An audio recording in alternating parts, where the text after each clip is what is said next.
Okay, our topic is steel. So steel is a man-made metal derived from iron, which is the major constituent. Remaining components are small amounts of other elements. It is added to improve the quality of steel. So the basic uses of steel is for fabrication of beams, girders, columns, struts, ties, section plates, and bars. So how do we manufacture steel?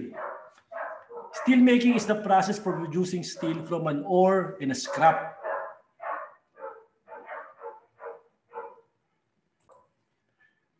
So first stage is preparing the mineral of iron.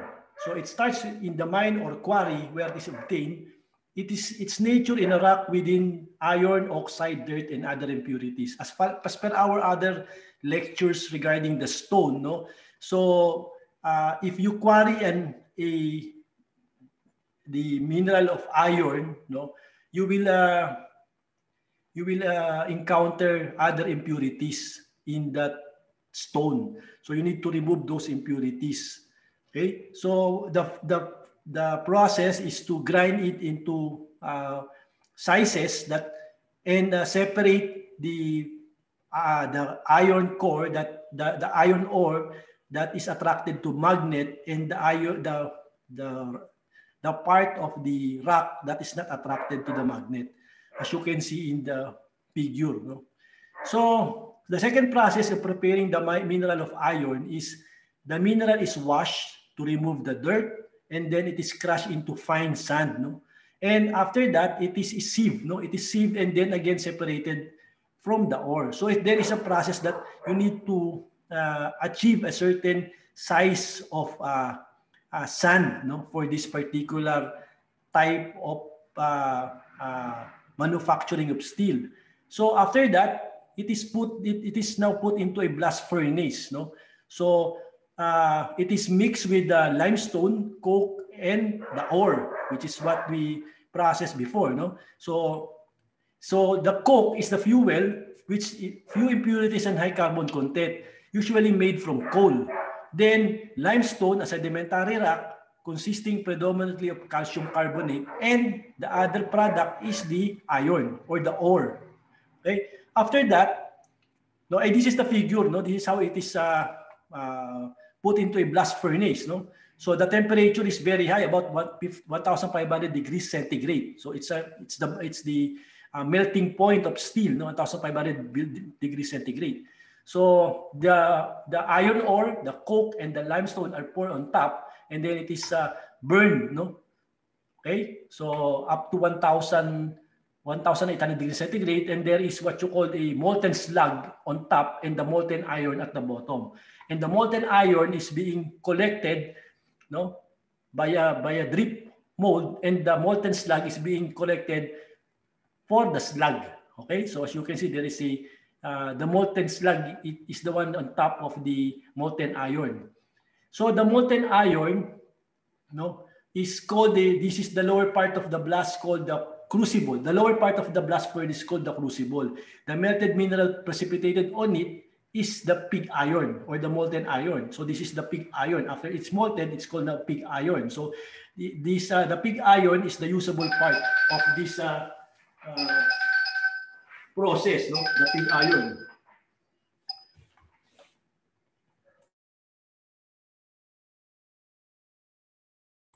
Okay, so the pig iron usually cool in the mold, no? So it is shaped like that, and they are transported to steel companies.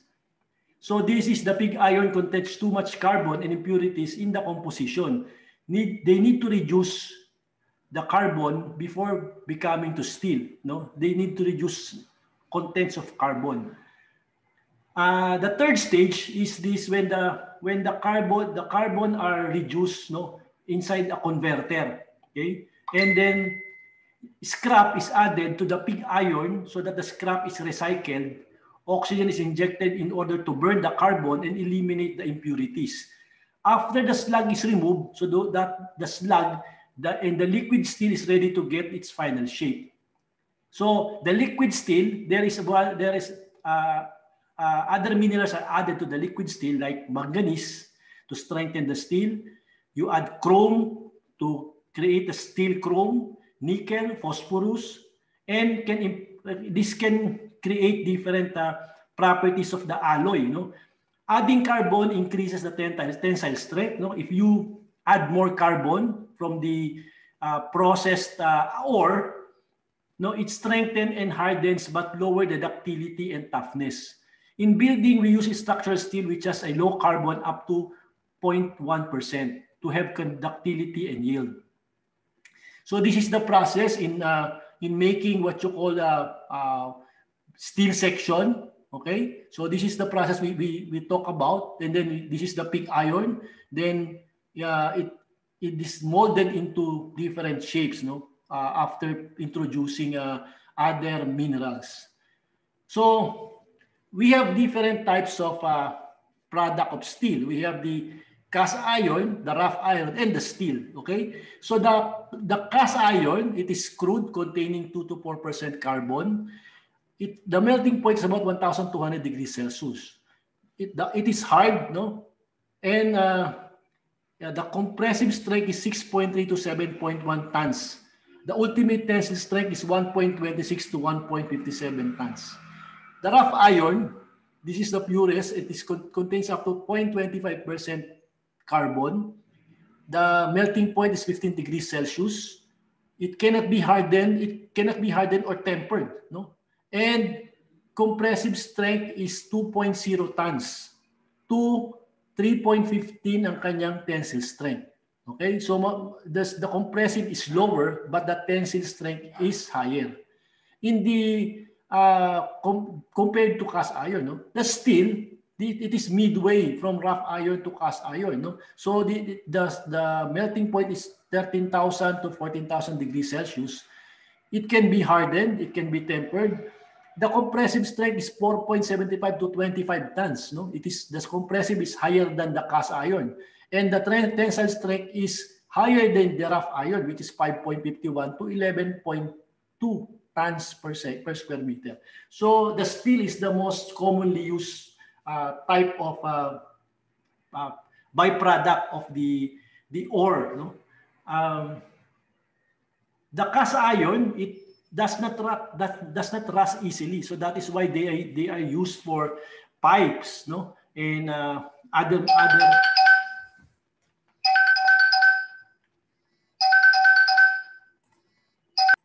Okay, so the cast iron, it doesn't absorb shock, and the rough iron, it cannot stand heavy shock, and the steel can absorb shocks. The cast iron is brittle and cannot be welded. So this is one thing that you should remember. The cast iron is brittle and cannot be welded or rolled into sheets. And the rough iron is easily forged or welded, and the steel is rapidly forged or welded. So the rough iron and the steel is the one that can be welded. Okay, but the cast iron, you cannot weld the cast iron. So the cast iron, what is the usage? What are the products of cast iron? It is used for water pipes, sewer drain pipes. It is used for making machine parts. It is used for lampposts, columns, and railings. Some of the cast irons are used for because the cast iron is very it's a material that you can what you call this, you cannot weld, so you only use bolts and nuts for this type of metal or steel. The rough iron is costlier than the mild steel, so being replaced by the latter, it withstands shock without permanent injury, so it is used for chains, crane hooks, railways, and railway couplings. The steel is the main use. That is the type of product that we commonly use, the engineers and architects. It is used for reinforcement, for reinforced concrete construction. It is used for making steel members like bolts, rivets, and sheets, or plain corrugated sheets. It is also used for making cutlery, files, machine tools. Okay, so So steel versus cast iron, so up to 1.5% of carbon combines with iron, and more than 1.5 to 4.5% present as free graphite, known as the cast iron. So the steel, no, it's only about 1.5% carbon, no. The increasing the carbon content produces increase in shear strength and hardness, no. If you decrease the carbon content, it decreases ductility and but you decreases ductility and hardness if you increase the carbon content. Okay, so we have different types of steel: the dead mild steel and the mild steel, the medium carbon steel, the high carbon steel, and the cast steel. So the dead mild is 0.15 less carbon. The mild steel is about 0.15 to 0.30 carbon. The medium carbon is 0.30 to 0.80 carbon, and the high carbon is about 0.80 to 1.5% carbon. So the cast steel or the tool steel is more than 1.5% carbon. Okay, so the dead mild steel, has carbon content varying from 0.15 to 0.3%, and it is used for making various components like sheets, strips, wires, and rods. The mild steel, it is tough and more elastic than cast iron and rough iron. It is ductile, malleable. It is more prone to rusting than rough iron. No, it corrodes quickly. It is easily forged, welded, and riveted. No, it withstands shock and impact as well. Not as much affected by salin water. Is equally strong in tension, compression, and shear. Difficult to harden and temper. Then we also have the mild steel uses. No, it is used for I section, T section, channel, angle irons, round bars, flat bars, plates, tubes, no, plain and corrugated metal sheets. So majority of our material that's being used for construction is mild steel. So we have also medium carbon steel. No, it is granular, more tough than mild steel and elastic. Easier to harden on temper, more difficult to forge and to weld, stronger in compression than in tension and shear, withstands shock and vibration better. The medium carbon steel uses is for making deals, files, and chisel. It is used for making those parts that is hard, no, tough and durable and capable of withstanding shock and vibration. So this carbon steel, the medium carbon steel, are using for our drill bit. No, it is used for making hammers. It is used for making materials that need to be hard, no, and tough. So high carbon steel, increased tensile strength leads to less weight of being used as the mid compared to mild steel. Structure becomes lighter, resists corrosion better, tougher and more elastic, more brittle and less ductile than mild steel. So high carbon steel is more brittle, no, than the mild steel. So the high carbon steel uses, it is using for reinforcing pre-stressed concrete structure. So the steel, types of steel according to the elements used, steels that owe their properties due to carbon are called carbon steel. And steel with properties due to elements that other than carbon are termed as alloy steel. Okay? Carbon and alloy steel. Alloy is from other elements, no, other than carbon, and for majority of the element is carbon, that's called carbon steel. So alloy steel, the element that impart distinctive characteristics to steel, are added to iron to produce an alloy steel named after the element added. So prepare to increase strength, hardness, toughness, resistance to corrosion, and thermal and electrical conductivities. So we have two types of alloys. We have the ferrous alloy and non-ferrous alloys. The ferrous alloys, you add chromium, nickel, vanadium, tungsten, molybdenum, manganese. Those are the the elements that you add to steel to create a ferrous alloy. So these are the different types of structural section. We have the hot rolled section. Hot rolled means that from the melted steel, you create a section, a rolled section. So it comes from a melted steel. The cold form section, it is from a flat sheet, no? flat sheet of steel. No, the thickness may differ from a thin sheet to a thick sheet, but it is made from flat steel. It is bended to create those specific shapes. No, so that is the main difference between hot rolled and cold form. Okay, so different types of hot rolled. We have the I section, the H section, the I section, the tapered flange, parallel flange, the equal angle, unequal angle, the T-cut form, the flat, square, and round. In cold form, we have also the equal angle, unequal angle, and the the lip angle. So lip angle, so this is the one that it is only from cold form. The channel, we also have that almost the same as the parallel flange. The lip channel, so this is unique for the cold form. The lip Z, we have also circular, square, and rectangular. So that is the cold form section. So usually the section that is what you call solid, these are hot rolled. Okay, so the hollow sections, which is usually you see here, that is all the circular, square, and rectangular. Those are cold form. So tolerances in structural steel. So it is not possible in rolling process to produce a section to the exact dimension. So there is what you call tolerances. No, you cannot produce an exact dimension from one end to the other end. Slight variation in members' lengths or inaccurate location of holes in the metals. No, out of squareness of the members, if you order a square or tubular bars, no, sometimes the squareness differs from one end to the other end. Variation of depth of welded girders, other dimensional variation. So this is the what you call the tolerances from steel structure or structural steel members.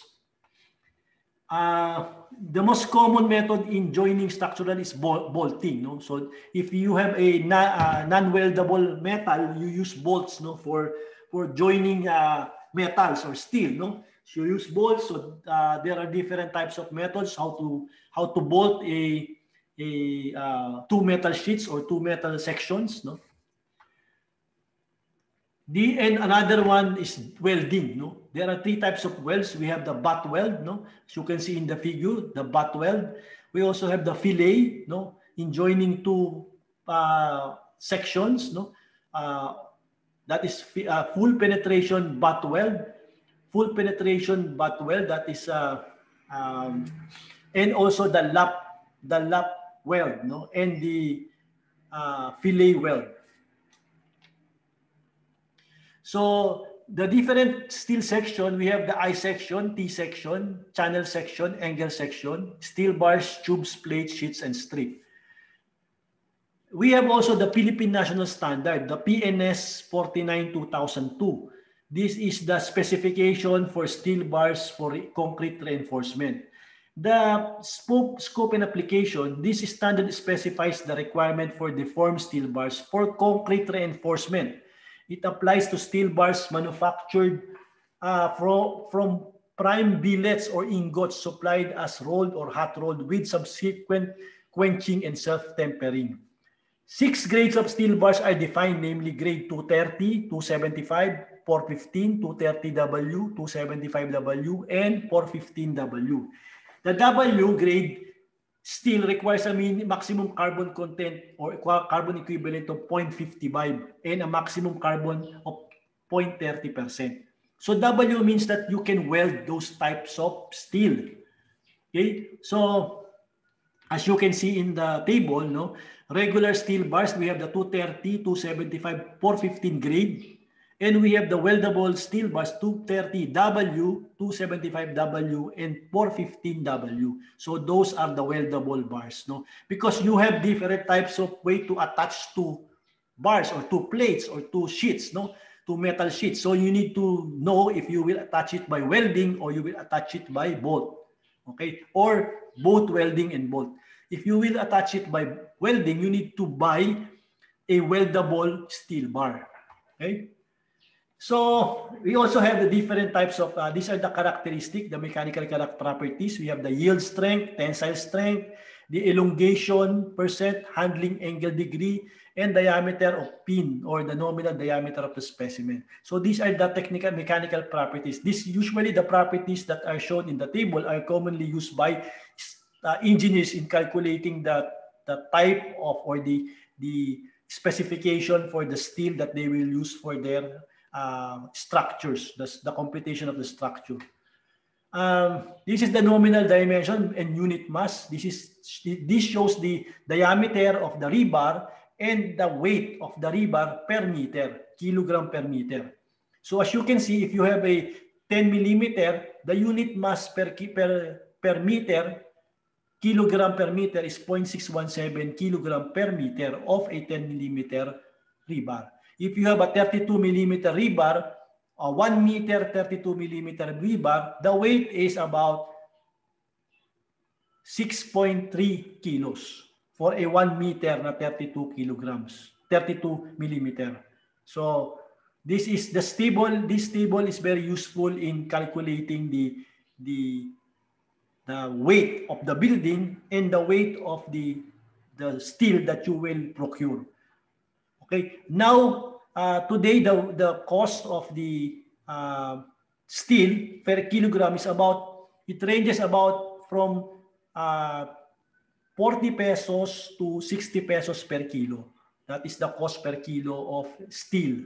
Okay, so there is also what you call tolerances, as I have said before. No, if you buy a 6 meter length bar or a rod or a tube, there is a tolerances of plus minus 40 millimeter. It means that it may be 40 millimeter longer or it may be 40 millimeter shorter. So that is the tolerances for every 6 meter length of steel. Okay. So the markings for the steel, we have the manufacturer's mark. That is the manufacturer's mark. We have the grade, which is shown in I. We have the bar size, which is 32. No? And we have the weldable. If it's weldable, you can see the W. So this is the markings of a rebar. So if you buy a rebar, you can see those markings at the end of the reinforcing bars. There is also what you call a dash, no, for the rebar, no, and a grade, color grade, no, for the reinforcing bars. No, the dash or the grade may differ if it is a angular or a reinforcing bars. No, it may differ. No, so the angular bar slash or the dash may be different for a angular or a reinforcing bars or a corrugate, what you call this, deformed bars. No, we call this deformed bars. So this is also similar to the table I've shown before, but this one it has the nominal length or standard length of rebars. No, we can buy rebars 6 meters, 7.5, 9 meters, 10.5, 12 meters, 13.5, and 15 meters bars or reinforcing bars or deformed bars. No, so the maximum length of bars is about 15 meters. No, so the minimum length is about 6 meters. Okay, so if you will create a cutting list for rebars or deformed bars for a beam, you need to make sure you need to identify what length of rebars you will buy so that there will be less waste in your cutting for rebars. Okay, so that is one rule. No, you need to know that if the beam is about 8 meters, so you can buy a 9 meter length rebar so that the 0.5 will be bended on the other side and the 0.5 will be bended on the other side. But if there is what you call a L 4, you need to make sure that you will buy, maybe you can buy a 2 rebars. No, you can buy a 6 and a 7.5. No, or a maybe you can buy a 10 15 meter and cut it into two. No? So it will depend on the cutting sequence, the cutting list that you will arrive, no, for the beams or maybe for the columns, no, in case you will create a cutting list for the columns. So the deformed bars or the deformation of the deformed bars, there is what you call a deformation. No? So these are the standard, no, spacing of the lugs. No? These are the lugs for the deformed bars. No? As you can see, there is the in millimeter, so 7 millimeter for the 10 millimeter diameter. If it's 12 millimeter, the distance of the lugs is about 8.5. No? Okay, so this is a standard, no, table for checking the deliveries of your deformed bars. No? This is very useful. This table is very useful if you are working as a quality control architect or quality control engineer. Okay, so we have different common steel members like the T-bar, no, the tapered T-bar, the angled, the cold form tubular. This is the wide flange, the I-beam, and the channel. Channel is a tapered seal. No? So the ASTM is formerly known as American Society for Testing and Material. It is an international standard organization that develops and publishes voluntarily consensus technical standards for a wide range of material, product, system, and services.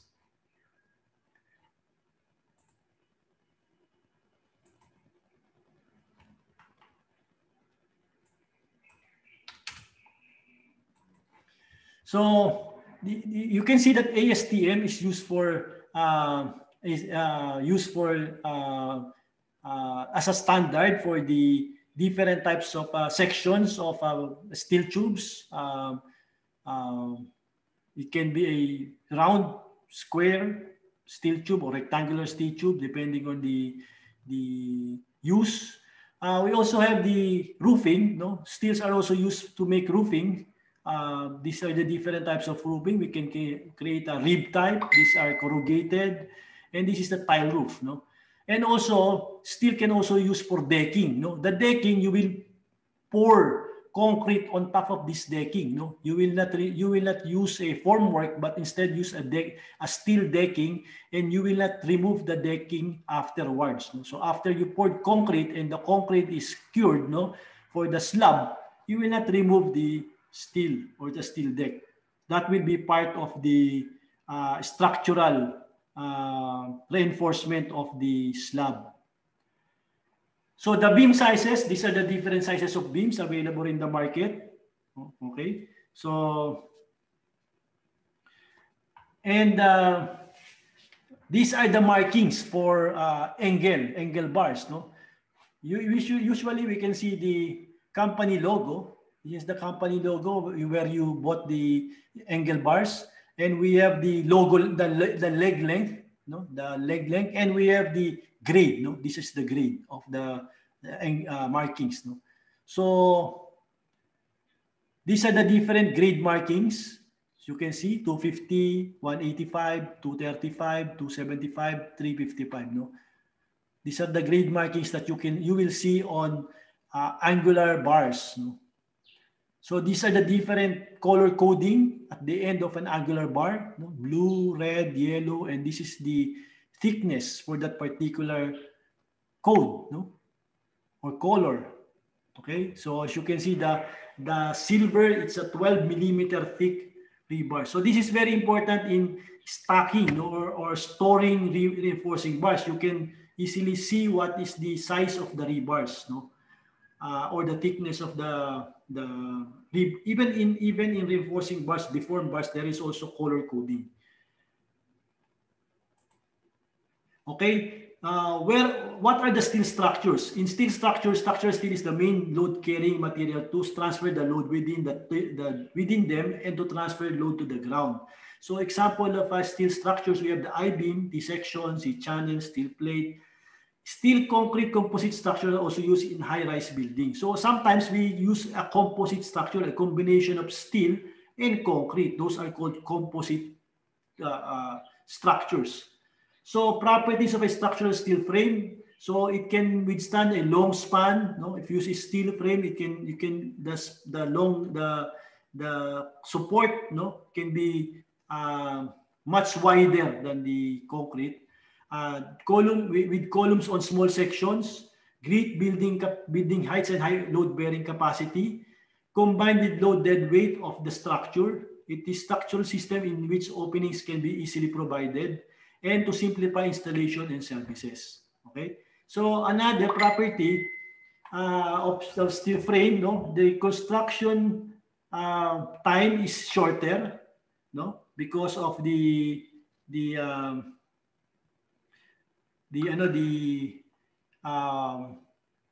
what you call prefabricated components, and it has close dimensional tolerances, is in fixing and cladding because of the because you can easily put or install anything on steel. No, erection independent on weather condition, because this is faster and you can schedule your erection of members, no, because you don't need curing time after you erected the steel. It attains its strength, no.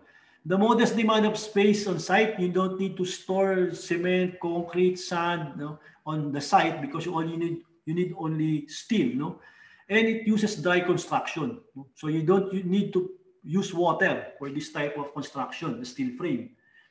So it has greater flexibility, limited number of internal supports because of the long span, adaptability to frameworks to change of use, increasing effective life of the building, because steel has a longer lifespan than concrete. Is in dismantling or demolition. Common steel structure, we have the roof truss in factories, cinema halls, railways, crane girders, columns, beams, plate girders, bridges, transmission towers, water tank, chimney, and others. So these are sample of steel members, no, interconnected to create a frame, no. So this is a I section. So this is called also a drawing of a concrete, steel and concrete slab. This is the floor slab. You have supports that are all made of steel. So this is also a picture of a cold form steel used for ceiling and used for wall. And these are steel members that you can use for to strengthen this cold form steel construction. So it also used for towers, no, for communication tower, electrical towers. It was also used for old arch bridges, for frame buildings. Okay? You can see the frame buildings here. Okay. Industrial buildings for factories, warehouses. No. This is the interior of the structural industrial building. It is also used for truss bridges. Okay, so during the early 1900s, there are a lot of steel truss bridges all over the Philippines. No, even on provinces. No, you can see the truss bridges that are made of steel. But nowadays they replace it with reinforced concrete bridges. Suspension bridges. Okay, this is another suspension bridges. It looks like the Golden Gate Bridge. I don't know if it's Golden Gate Bridge. I don't think it's Golden Gate Bridge. No? This is a cable stayed bridge. Okay, it is using cable. No? Also is a material made of steel. Okay.